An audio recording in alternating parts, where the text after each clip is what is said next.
mo pa ba ang pagdurusa,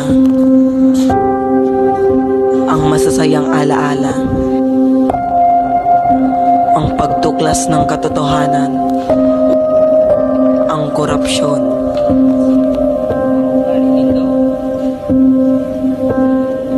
ang dahilan ng paglaban?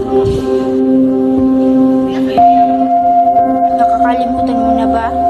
Bakit ka nagtataka? Tama na!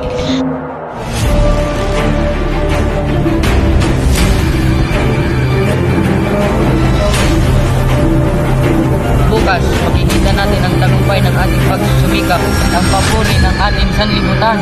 Mabuhay Sandoval! Anong masasabi niyo sa pagpapatayo ng akademya?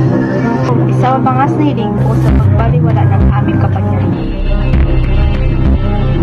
Kailangan ko sa inyo mga sa akin. Natutuwa maging anak na Abinado. Ginawa ko ang lahat upang makapag-aral ka. Ibig lang namin tumagbiyo sa inyong tungkulin. Ngayon pag-intindihan. Hindi niyo ba ako nakikilala? Ako, si Doña Victorina de los Reyes de Espadanya. At kayo ay mga tanging Indio lamang.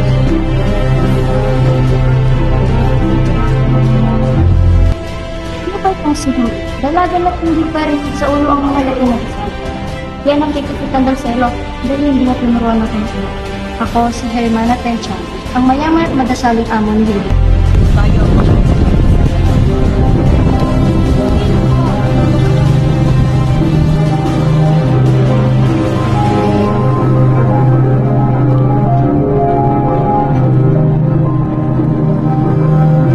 Ito na ang pagkakataon. Ipakita natin na hindi tayo mga dugong alipin.